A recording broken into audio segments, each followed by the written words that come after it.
I have played through and finished every Soulsborne game there is, so I'm here to tell you what I liked about each of them in this video. And no, it's not necessarily stating what's the best qualities of the games, but just particularly what stood out to me personally, to each game respectively. So buckle up because some of my takes may get controversial quick. So if you're new here, watch the video till the end and then decide if you want to subscribe.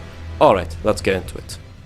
Starting off with the game that begun the golden sequence of what we know as Soulsborne games, Demon Souls. Demon Souls, in my opinion, suffers greatly by its selection of gimmicky bosses, and in fact it has almost nothing but gimmicky bosses. But I'm here to tell you that that's what stands out about Demon Souls to me, in a good way. You see, every Soulsborne game does indeed have a gimmick boss of its own or two. For example, Bed of Chaos from Dark Souls 1, aka the worst boss in Dark Souls history, Yorm the Giant from Dark Souls 3, Divine Dragon from Sekiro, etc. While Demon Souls is practically filled with them, it can be seen as a bad thing, but it's just what makes Demon Souls unique for me. The first boss you encounter in the game, the Phalanx, has you kill all these blobs that are guarding the actual boss, which were regular enemies you encountered prior, before you can get in and damage the Phalanx itself. A fairly easy and straightforward boss. Then the Tower Knight, which is my favorite in Demon Souls purely to its design. You have archers shooting at you from both sides which you have to kill, while you gotta attack certain parts of the boss, well, like its feet, before it can actually get staggered, giving you an opening to deal a good chunk of damage. The Dragon God, well, I mean, it's just hide and seek. An old hero, which has you literally fighting someone who is blind, and so on and so forth. Don't want to keep it too long, but that's what I like about Demon Souls. It just feels different, unique. Not just dodge and hit the boss, you know? And now, let's move on. Onto the first real entry of the Dark Souls series, Dark Souls 1. Or just Dark Souls. Here I say level design. Well, except the second half of the game. I mean, this goes for all of the games, but something about Dark Souls 1's level design and world building stands out to me. The way all the areas connect is so well done. This is more of a quality over preference thing, but I like it regardless. Your hub area, the Firelink Shrine, essentially is the center point of all the areas you go to throughout the game, and are all ultimately connected. And Anor Londo, man, what an area design. It's beautiful, all golden round, has one of the best structured designs I've ever seen, and the lore that resides within it is just mwah.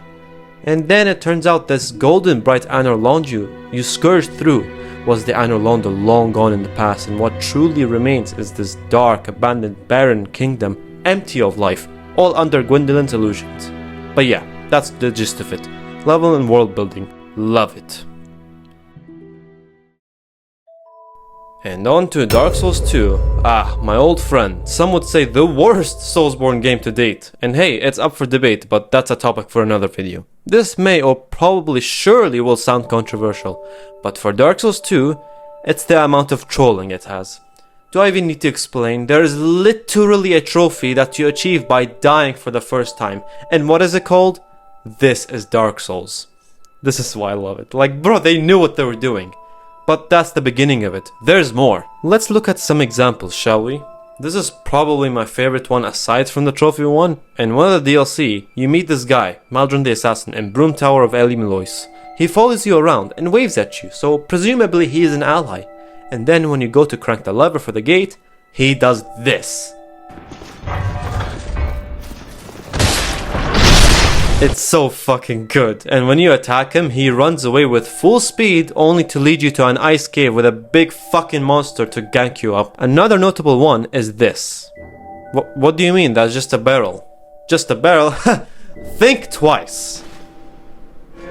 It's not simply a get good moment, it's the game straight up pranking you, without exaggeration. It can surely create frustrating moments, but for me, I just couldn't help but laugh and or be speechless. Well played, FromSoft.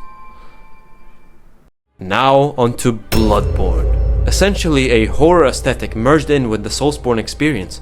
So, what do I find appealing about it? The atmosphere. Because good lord, the aesthetics of the game is just unbeaten. And what am I talking about exactly? Well, first and foremost, the gothic elements they implemented onto Bloodborne is obviously what stands out the most.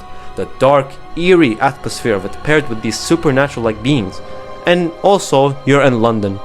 Like, it's just the most immersive game, in my opinion. The suspense, the horror / gothic aspect. I mean, I don't want to yap for too long, that's ultimately all I like about it.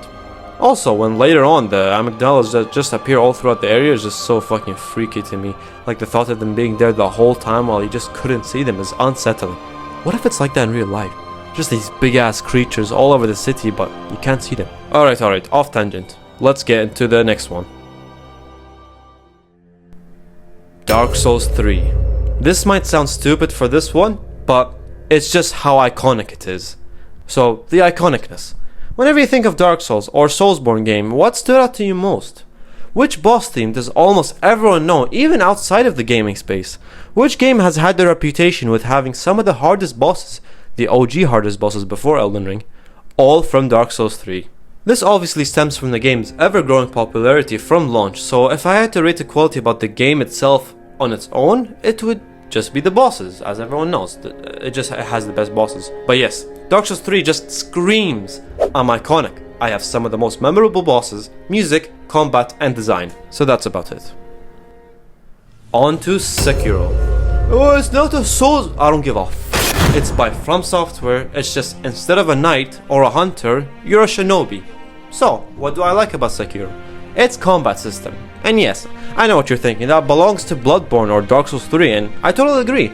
But it's just more of a personal aspect thing, if you know what I'm saying. I like that Sekiro took a different approach for implementing stealth and the way you get on top of places, and these stagger meters and such. Not feeling as limited as the other games, and most of all, this.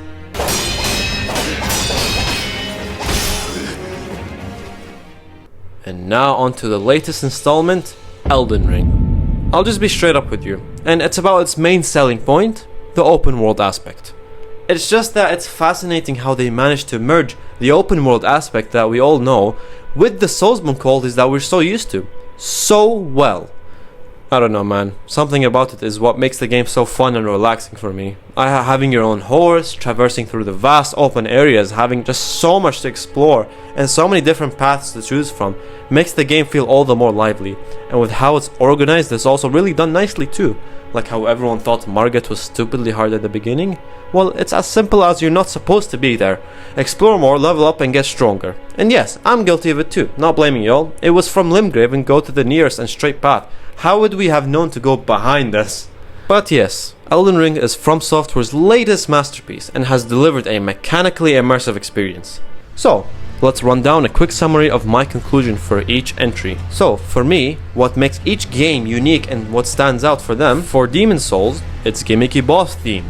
Dark Souls 1, level and world building. Dark Souls 2, trolling. Bloodborne, atmosphere. Dark Souls 3, the iconicness. Sekiro, gameplay variety. And last but not least, Elden Ring for its open world implementation.